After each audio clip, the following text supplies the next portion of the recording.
mwen beti yen Me ahi. man ya wijizino. Ege yebo ya inoku oni.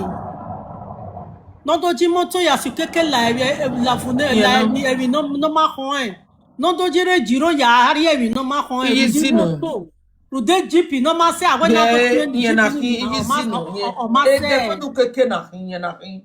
Beto na hiyo mane ni ani nyogi wege ni. Okay. Ana riek po yiye ke, u keke na ogo bo khano. Okay. U keke na ogo bo khano. Ekpo na mu yiye ke, ekpe sku ni bieka mu yiye ke. E o ye si, keke we shotgun, ojo. U keke na ogo bo khano. We ma bege, neto ye gono na bo khano. Diye no yo diji o. Ye no. Diji. Di moto no ma sigo. Wa na gbon va o wala. Ye no. Ekpo wa na mi o. Easy diji wa na we gman ni juwe. Ye no. Di no a we gman no Ye no. Ye na hi.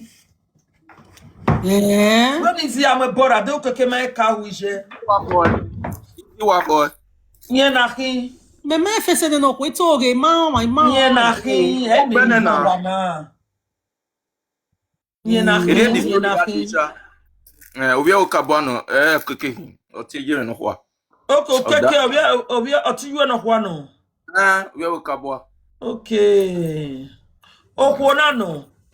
Ye na hi. Oro na yizi. Omoru yi. No re Rojo Emilia. Ye na hi. Yoga es girlfriend u keke. Property ore no ga avio yo wa. Easy. When ya now. Okay, ya ga agwa le otion. Otion ya na agwa ya yo ya ye mu ma. Mari. We gwe ge ni baba ayi ni ya ni dwe kini. Okay. Ayi ni ya we ge ni. Agbo ya yi ni ya. Hello, Lizinati, you clear my platform. How are you? MJ. Hello, Obi Yoruba woman. MJ, Now Yoruba woman, they call you now. Madam Osakwe in the building. You know what? Do you understand what we are saying? No, I don't know why this thing just bring me up. Okay, why do you come up? I don't know. You don't know. Lizinati, my baby. Oh, left for. Obi no. But ella, you do what to boy, you do. You do my beautiful mommy. Good evening. Everybody you do but Obi no. Well, say I don't know why we drop on you. I get you do. We malake karatalo. Okwana no ye nahi. Yoga girlfriend u keke. Yoga girlfriend u keke. Listen at it. Power tap for me, my lovely baby. Yoga girlfriend u keke. Yoga vie you keke or viere. U keko ga agba ore papati ore ya fe. E family ore. E de ye jena do call. Nu keke ade igi here. Uhu kewe bori. Keke ma ere family okwo no calling. Eke no gina hia ere jiro na lele. Akobegi ateke lele. Oni mana ame mi no wo ma lele. Iya iha ya te wasalo gbo abedere. Ana de me weri jiro kakebe ukeke e oriwu. Iyi zinahi. Yoga e girlfriend ukeke. Iyi zina dego ma emi no u dego mama mene wo. We ma e wo kwa ba we hin. We ma e wo avie mi property ya fe ye. Ukeko bo. Umege family we amo. Oje, our family so in it's just that way a family ije mudiane doko na gele no a family oge ikakakaru we ne oji ziga abi ziga kaware family oge ne egweru de mini eru di moto no munu keke ose iyan a family okwo na kama a family so ro honu vie mi no pe awo ma kan yen life oge no eton ni e bi ono pe iyan fi no concern. One my marry. We not soon. A boyfriend, you know. A family okuna iya na go. A family okuna ti ya ga ri yo igo. A family of Kuona Matemwe Beno, Kuona Yameni Papati do, Iarario Igo, Ukekena do Doke. On your Okay, say yeah, now we family of Oh, one kama. On your say now we family of one kama. Yes, yes. That's the point. Iarario Kuona Ho. Ukeke la life for Kuona ne. Ozo Kuona do ame Papati. Kekena Iragba Oremi ya. Agbu keke ba. A family of Kuona egbe dano kere. Iaraja boss your to. Family of kama. Yes. Because you have my family may But again. family ma. Legitima you here. Now when you want to go to Bana. Legitima you here. because family so ya make when I imagine na ya come we ya mu go ya mu property we no ya o makan ya. A family okona amugo ri owa iyan iri o. Okona arigo ni ya we wi ropa iyan iri o. Ori fredu kekene ugba okona na do alada me do na do me property kere no me. E agbu keke ba. Wu keka in a stand between iyan keke wotiyan aja keke ana me gbere juro ba e. Ba gbere juro Rudawere jiro le lu kekere. Ere jiro bege mani gbu keke. Keke ya gbe ere jiro. Because ere jiro ameti ka. Iya ya fe onya gbere jiro. Agbawe akobe hian be le lian be derio. Eri ave gba kobe hian. Agwa. Ogian ige yin. Ogian kobegian, ige akobegian. Erie matani ya sunu. Ya dijo. Akobegian ije kakewera unhue na mudiane omalelian. De tu keke ma wo na ukeke ga wu. That is my point. Me maka wo na wari o isi bukeke wa. Imaka wo kuona organize na ya kukeke wa do kuona mawe ki uhiba bona na gboma mabe gbeno kere ukeke ga wu o di media o do atebo ni me elu wa ya gbe sharon iba bo la ju egbe a iba bo le mema din juwe ijuwe muse la me a Jesu USSC ne a ba bo to abo lawo egbe. So rude nu wena tepo ni me. Emi ado gbijuwe ba we kere ni megbe. 1 week hen ya gbijuwe.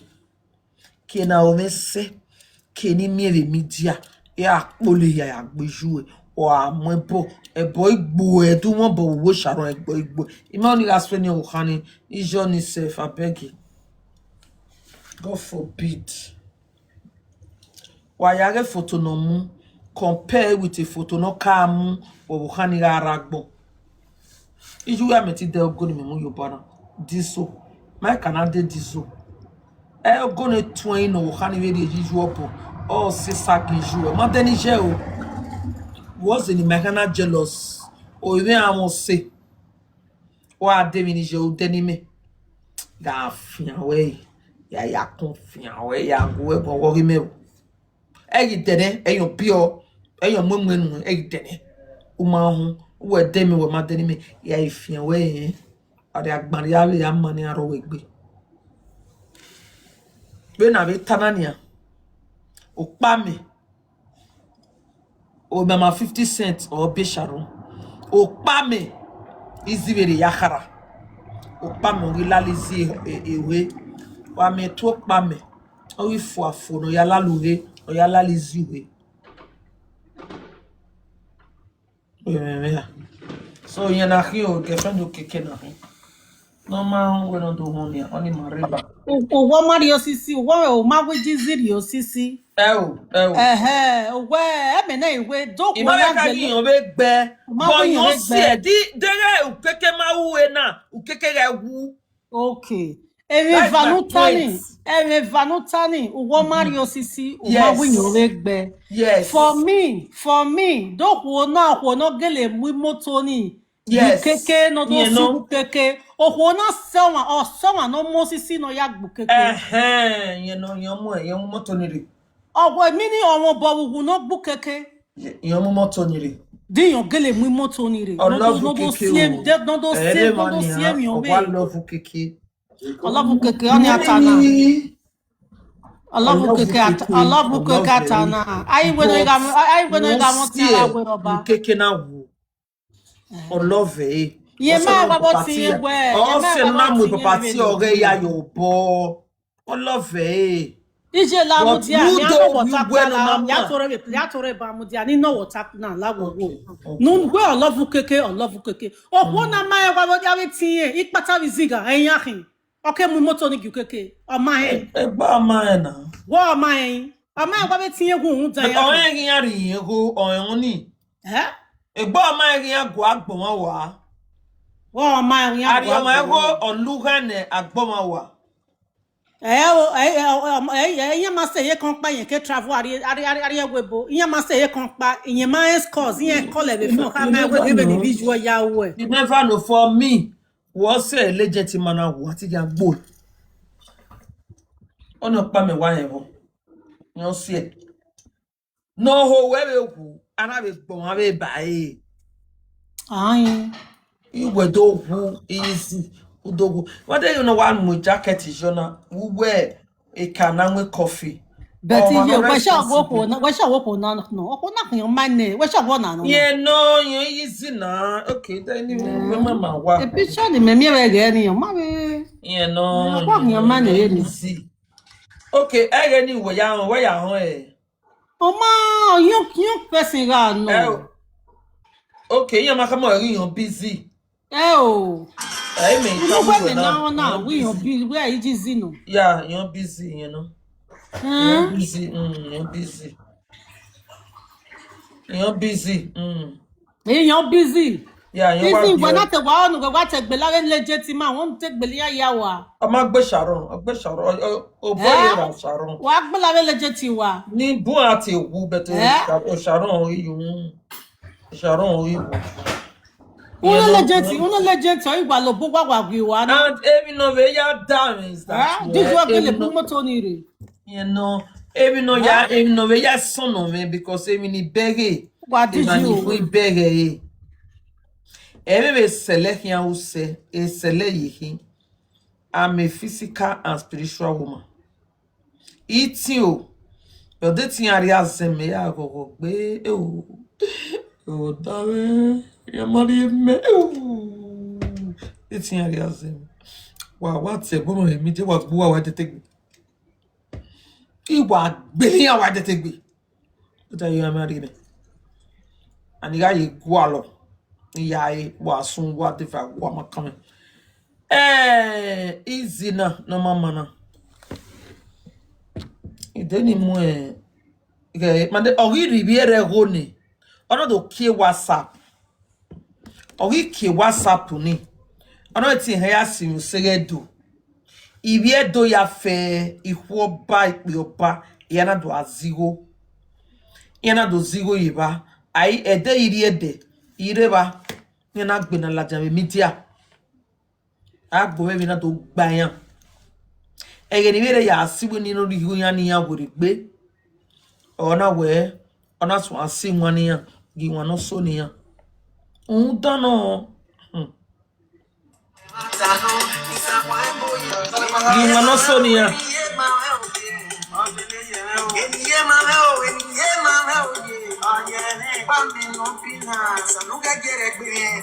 Zagudu na geli same yaga pinyo wi waki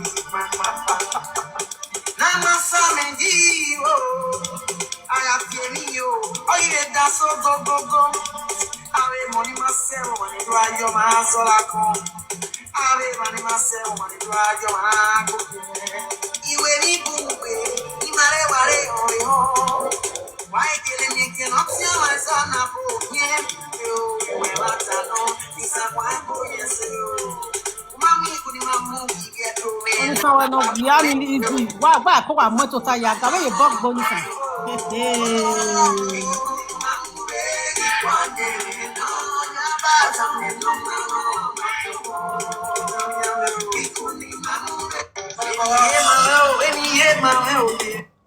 He will not I show know you. here, no here, but. Ni wa ya on na we ije ni no. Ije no be again na ho. Ni wa ya on we ije on Vi na an mo si to go ni. ba principal otono edogo No, yo ni no. asu. Likeness ni wa mene. O ka ti 120 gi no. O wa te like I want ti wa we mo no mo da no ya wo pa ya ke o wa te like je I want ti wa awa we gbona ki no. ihu we na mama so na. EJ, what I'm trying to say is that when me mahegwe ije o no mu moto ni. You know, it's a bore ya ti me so be gwa. Ati ewezo. O But ma ni wa ya ti hon so wi be je gwa no. Ni wa ya hon wi je no. O. Ije no. Ijo ga Ije ni tin yen wa be fa wa o. Ije no. O understand in why no so ni wa ni vie to why na you wan ya ha. Ivere iguali hian, ana sinwani ni ya. So wanibi agwe, then why ata we baby as elare we na no worry na beg we platform mama nenemi. Wa khai wa wohi. We na no re na bati okay. Celebrity we ka. I beg a platform is No we are blue. I wanna pe ni ya na khi. Via ya on eyan gbina latian. Okay, awe musician yen hin. Okay. Awe ti Sharon. Yen pe won. Uhun Sharon za swaswa yan latian. Easy o mbe na ya bere obi ohani igi swe ni because ya swe ni we a shine ita. Obi 50 cents e kan atie igi swe ni won be na ya muare why. When I ha ya fe ya rekando ne ana ya bere izi we bawo we akawo keju we wu na ge no mu we ari Nigeria ma we te ha lohian we ha no lohian ya de ticket le dead body we ha no lohian ya sun wo. Yes fin video na Ivie edo actress Edo movie no ya beru weni zi wa isun wuni ve ne ya bere Sharon ya de ticket le dead body we me wu we boka wu no ya tebo me yi e ma tebo ni juwe wo ka wu na ya de ticket le Is in ya we manipulative somebody one. No ya we manipulating one. eri jebeje ni Me do joge Sharon. Eke wo pa meja hen. We manipulating somebody eyan. we na je guana o pa mi tuije hwenije And the one ebony obasoyi. Obiene. Edo obiene Sawese o. ijo momo latia isi ogwebu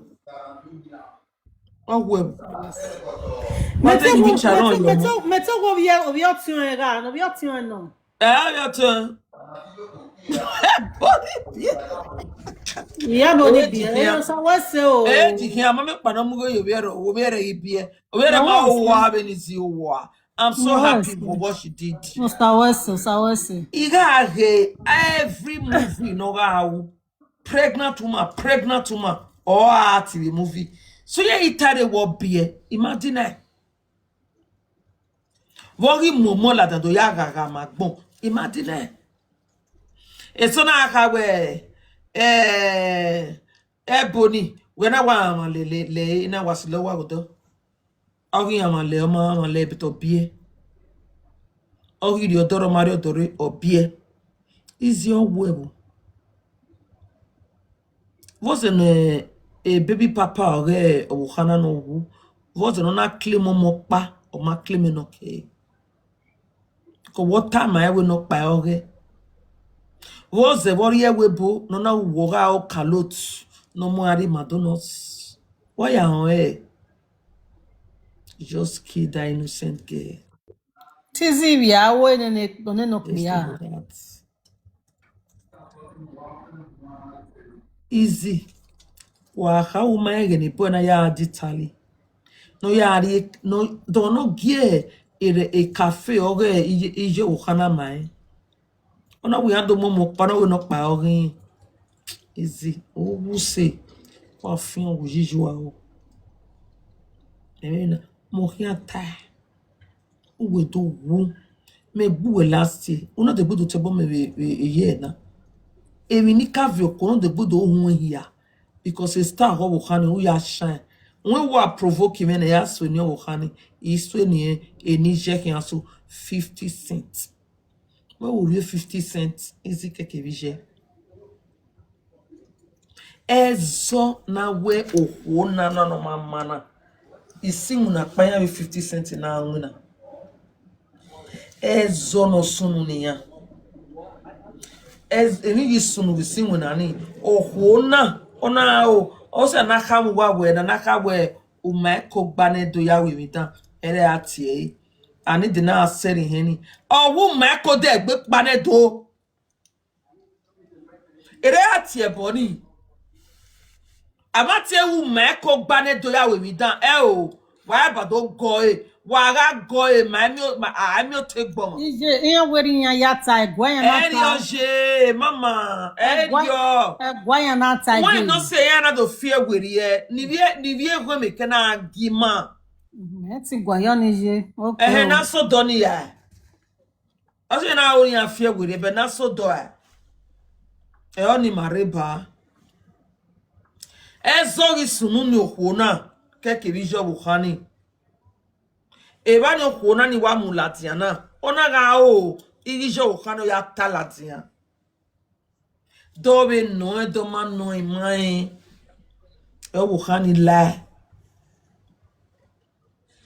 e aru 100 no e time dame ho e video ni wi me ya gbin 1 year ago Uya ya fe ni back here WhatsApp group. Eba ni zina ka.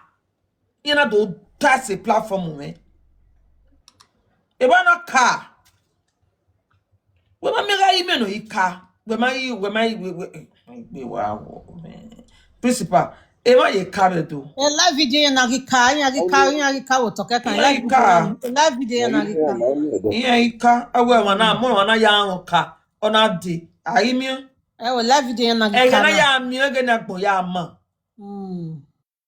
E ya ibare ya do carry video we do awore innocent no or here ita where it was just maybe ni ati ya iguane ya do change where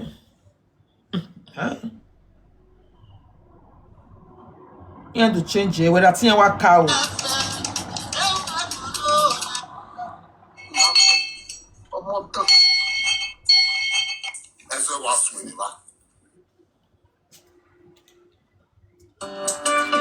Edenika pe ogoyo ohun no ga o na do avie na hina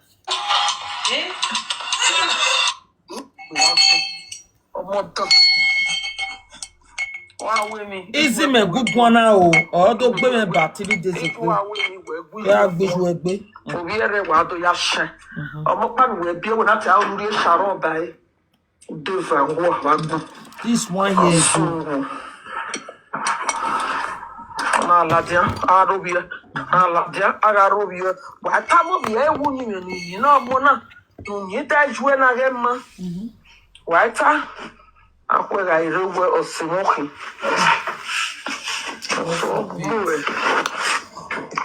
wa sugu wa mimi ne kirena wari wo bia mimi nania we na do we ni amlo mo ni ije ona me kama ya bie o pa ya le mu o ye fi eva o pa yen nya you wow you ma you just started that already ya on ni ba un jana already mara mi ati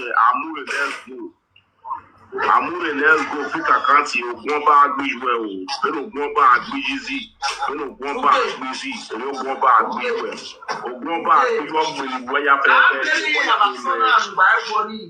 ewu nu we ni oho ki an ho yo o Let's go. If you can't see when I won't buy me a good way, won't buy no good use of your good way. When you ready, all hard we are here all of y'all. We need to get a only way. If you know who can be pianing, and you're here, you won't done well. What you are to when I tell you one warrior wagon. My can easy now a platform. O ma ke ona ro video no wa hia no gba wa gbon o mari kide ziji amure let's go la re do su o ma igbe ni no gbe o amure let's go wa ide ra ni do gbe no gbe wa gbon won ba gbe iwe o yi won da wa fi awon yera yu wa o ọmọdé àtọ agbẹnẹ wa ó tẹ ẹ náà ó ń tẹwọ wẹrẹ náà wò ló ti gbò ó fi hàn wòye lábí yìí wà o.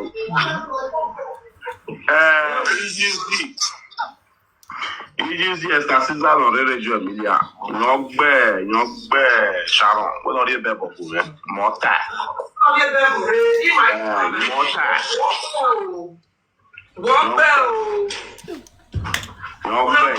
lọ ta mi máa.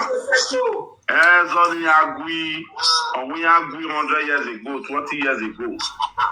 Una ri oni obo, una ya anwi won, una lo ya eko bi won mo. Una la wa, una wo. Okay. Mi o ga la wo wa Esther Caesar. Eni ka o ga zo fe yu egbe, mi do na. O ka gbe ne. Ona nu gbe na, eni na hin.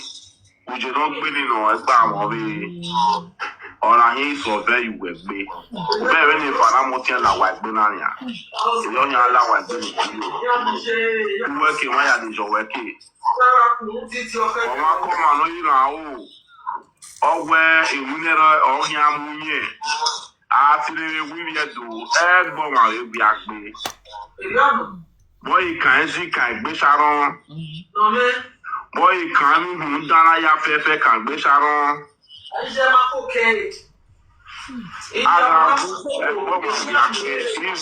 Sharon. And ya fefe and the egg Sharon. Mine are there when Sharon, when you Sharon Magna where. When I'm give me your money, when I change it, the other one, when I went that then I'm with ya. Omoria amu wa moria o easy. Omoria na gbo omoria. Ari mi o ya amu wa moria o. Wa so ko we ki ma ya de jo we ke. Ya o buji sha o. Ila le ni ya. We ni Sharon we buji sha o. Me ka so ni is yo ya amu ke busy we. Esther Caesar already do Emilia. You are man. You hear me take busy away. Esther Caesar o. You are ye. As we go pass your name. Ashe emanive de besi be dwekina. Obi ya bere mi na one by one. Say. Aragile mi egbe. Egbo ma wi agbe wa agu. Nyala we o winya ye gbe Sharon. Binyala winya ye gbe Sharon na. O binya he ya bere bi ya o.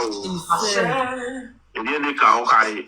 Ase a fa fi e wa aje ga fi wa ngona. Una we no we gba ya we no we gbe. Wọ́n Sharon yo bi ya. Ya o ni agbo ko ra na ba do we Sharon.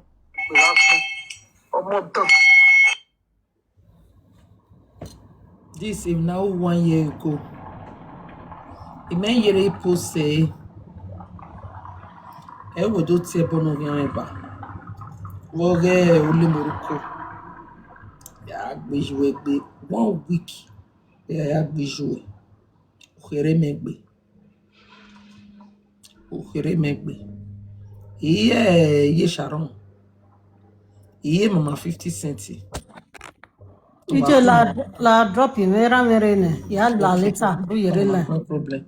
Double. Yariba ene. Okay. Wait tomorrow by give me. Mama we need to be ata. Easy. Je no gbeni. Gba they no way. Again, no way. Not body not timata. Oh way. Oh way. One way for nothing. Who do say? Because why all you wune? Who do you star or ya shine? Oh, work beba. Because of star. In this time, my area dog way. A baby papa we Sharon, how away ye. Irie, how away ye. Ouvi jok pa non me. Ouvi mi je. Ou mi on pa spiritually. Ou na mi on pa physically. Iju we. 1 week in meteka. You for everlasting. E ken yak be jouer. Until il joue là-dedans. To defend the bay. Il joue ni. No ri ek bi va boy yeke. O iwa mo gbe o iwa mo gbe wina.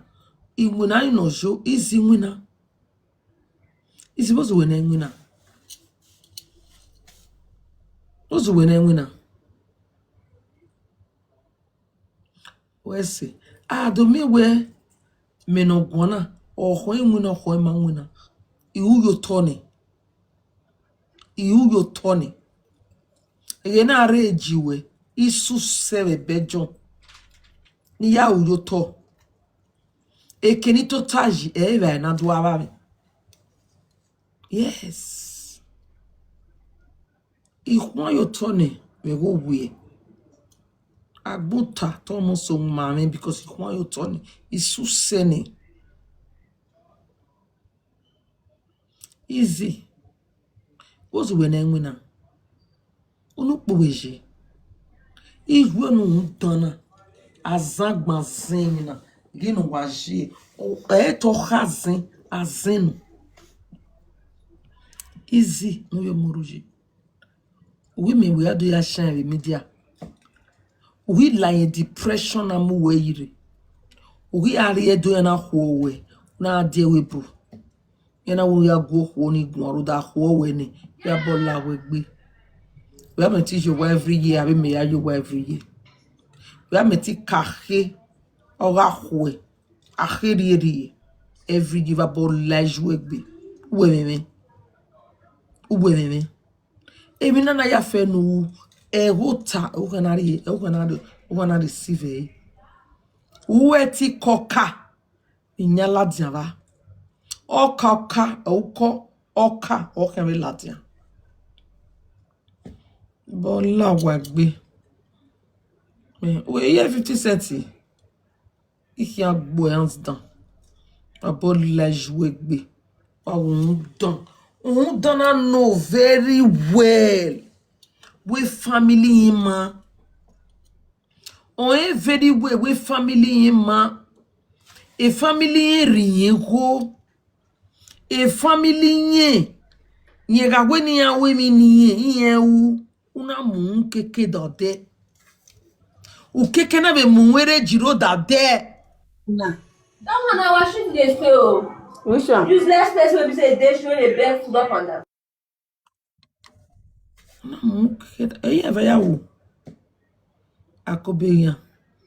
We no be Italy ya stay you wizi. Wo we lo wo ji. O we na gbuwe a. O we na gbuwe. Ati gbuwe ni.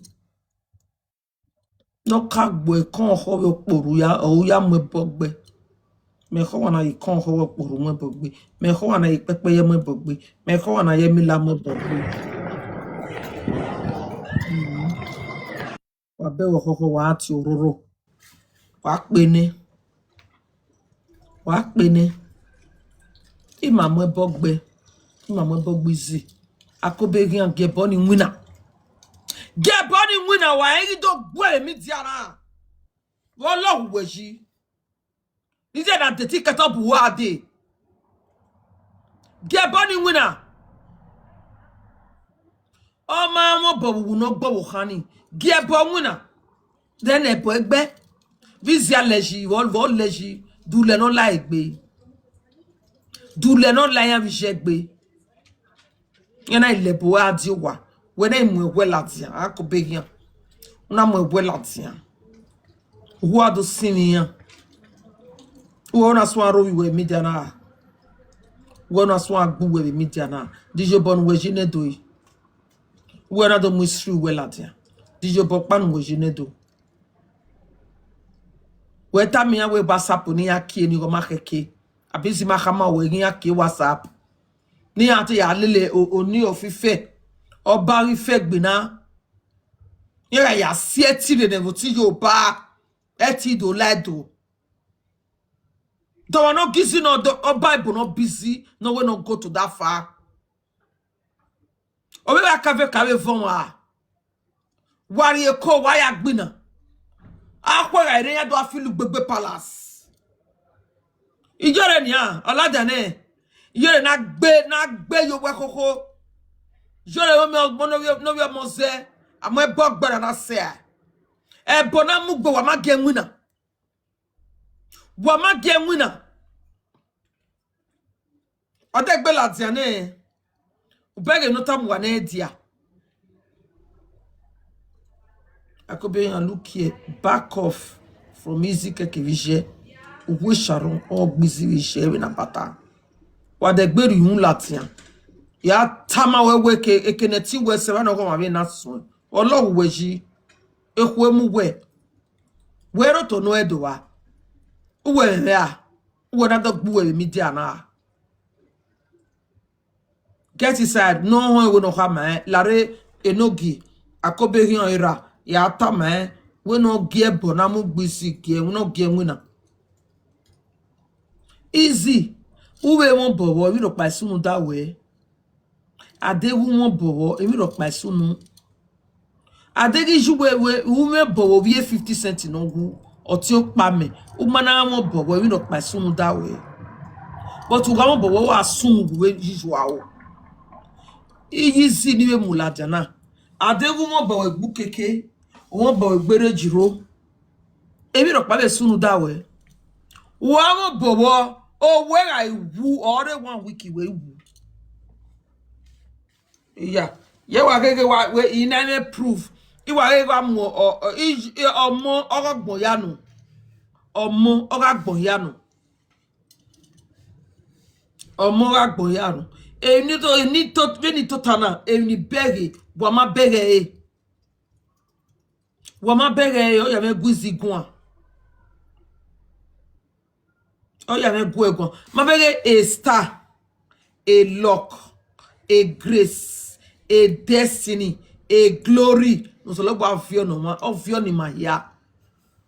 But o segbe. What's the na go selegwa when you go selegwa?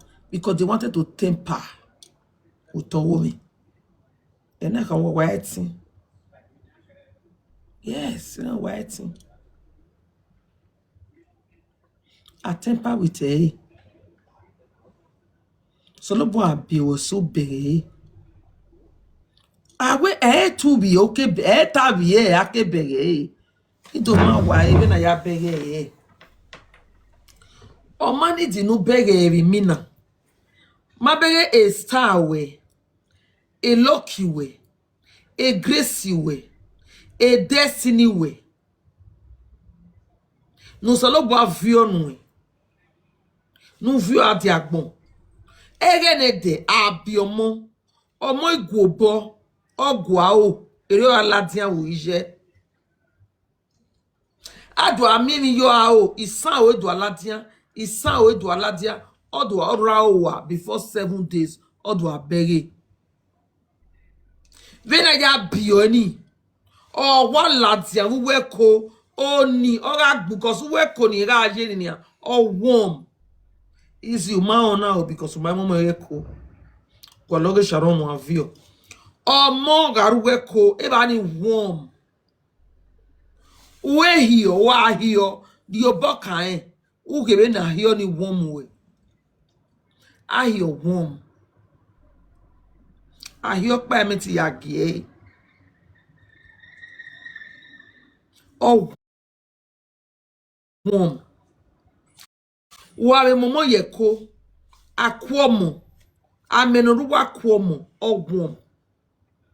Oh, wono biene. Wa bukame. Ukame nu gbeni. Ona de kanwe egbe. Wo. Kowe ameno momo jeni. No ya womu ni. Wegi bukame ne. Omoni ke itore. Ora itore. Oni no do wa gbon. Owa ka. Wara bowa. O de gbe gobo. O gobo wo lati an o. But o wa fi ora bowa.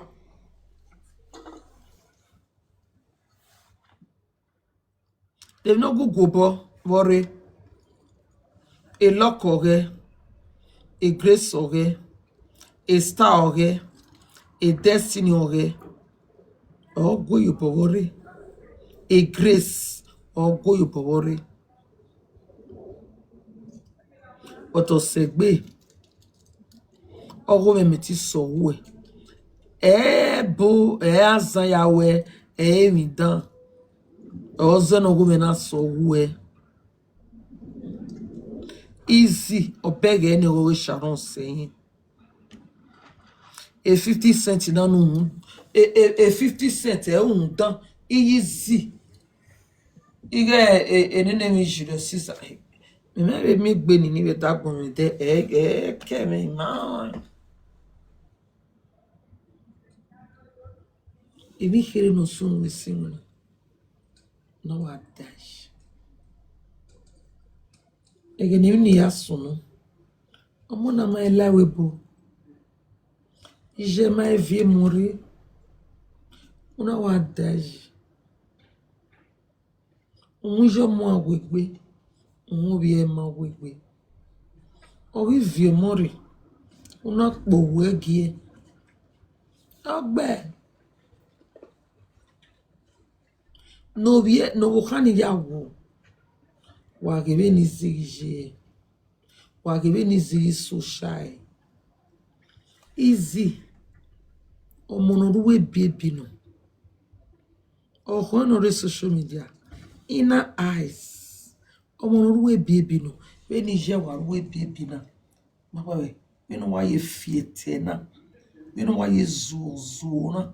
We no wa ye piri na. Evi biomo. Omo ho. Na mo picture 50 cent la there. Only picture I a very grace one. A picture I a very star one.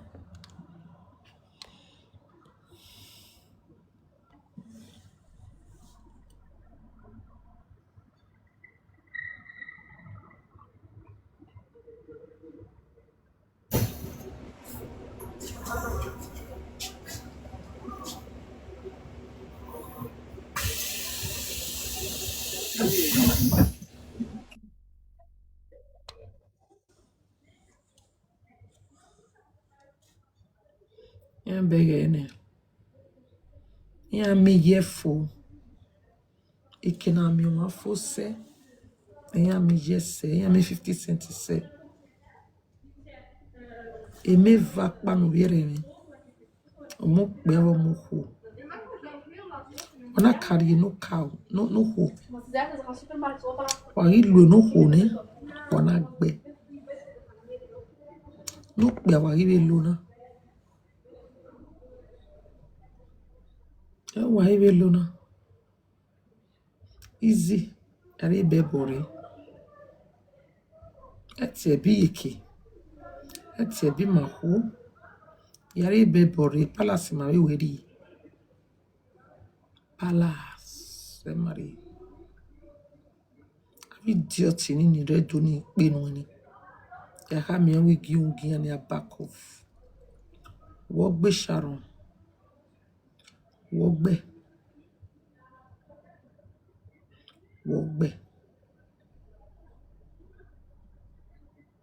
Ah, enu ya gbebo. Awa bira wa bijou. Odu tipo ni me. O we agofu. But even you wa gu egun last year. Wa ko wa la o wa.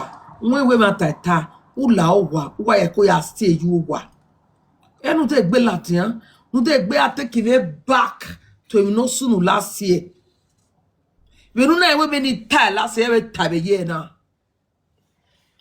wa bijwa abuta abu yo la jouer ku we Chama ya fie. Ọyọ o. Let's go. Bá gbé ìwé o. Nínú gbọ́n bá gbé easy. e ma na no gwana ore whatsapp no wa ki Wa we mi isu e ku e won. mu azin Isu wa we mi we gu isu e won. azin Obi ere ma wa do ze ya no shan. no no Omo pa ni we bi e won na ta ori e saro ba e. no riba Deva wo wa gbon. Asun. Na ladia arobia. Na ladia agarobia. me ko Atabo bi e mo wu gbe de ni. bala No mi mo na. Ita juwe na iwu mo gbe iwa zon fu Waita. ya le bere be gwa ya le bere oso gbu ose o ya mi omo Owó bí a mímí náà nìyà. Òwe nádó wẹ́ ní amúlọ́mọ́mọ́ ní iṣẹ́. Ọ̀nà mi kí àmàyà bí ẹ. wo time wo ya mo ne shadow bie na e wo ya boy ni shadow bie na e ade wo azin e boy ni shadow bie na wo kan we kan wo pa osi o e wo pa osi o khani no ye agbona ye mi wo pa osi o because I swear ni o we ya take glory me re ya ni iya wa swear ni we ya shine ihe ya ni so I have to look for way ni kene igari ni o khani ye mi na no agbona ge mi weke gbobie 50 cents nu defa ho anu ho akuwe ki juwe we ni juwe ho ana kwari aze of ya lele yan mera hwe we ni ya hwe iyo iwo ima yo iwo wa te bi na boda wa gbe a mera iyo iwo ma yo iwo e wa le lipstick ya finu ri a glass bi na ya mo gbe lati mo imo to yu won se to me ya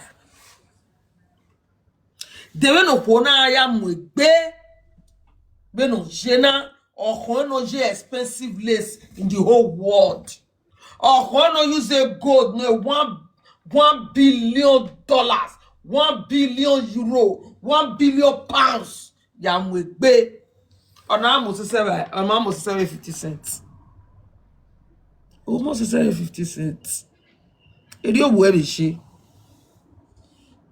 o we ga le lo kan ni sonisan easy we kaye club wa o ye club there abeyan ni mu we do akobeyan back off wa le sali pe gbo wa yin doro bi o e ko back off iberi hin we the matana